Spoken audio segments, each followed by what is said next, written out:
The Galaxy S24 series is on track to introduce a multitude of enhancements, featuring brighter LTPO screens for all models and a QHD Plus display to the Galaxy S24 Plus. The Exynos 2400 is also set to return, though it will be limited to non-Ultra variants. Additionally, Sammobile has uncovered yet another intriguing feature that might make its debut on upcoming flagship devices. Here's where things get interesting. Our friends at Sammobile have uncovered yet another thrilling piece of the puzzle. Samsung is cooking up new features inspired by AI models like ChatGPT and Google Bard. This means you can expect the ability to craft content and stories based on just a handful of keywords you provide. They initially hinted about generative AI at the Exynos 2400 announcement.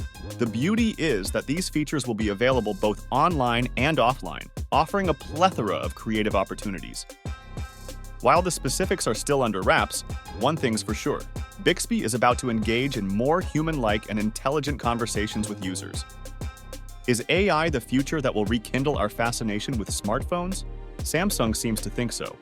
They're not ready to throw in the towel on Bixby. In fact, they're doubling down on it, as they see artificial intelligence as the next big trend in the smartphone world. They're joining Google in this AI endeavor. What's more, the Galaxy S24 series is set to outshine the competition, particularly Pixel smartphones, in AI tasks. Thanks to the more potent Exynos and Snapdragon chips, these phones are gearing up for some lightning-fast AI action. Of course, we can't provide exact speed figures until we witness these devices in action. Finally, we're expecting to see the Galaxy S24, S24 Plus, and S24 Ultra to hit the scene in January, aligning with some of the rumors circulating.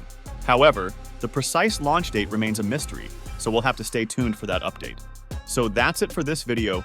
Don't forget to hit that subscribe button and stay tuned for more exciting tech news. Thanks for watching, and we'll catch you in the next one.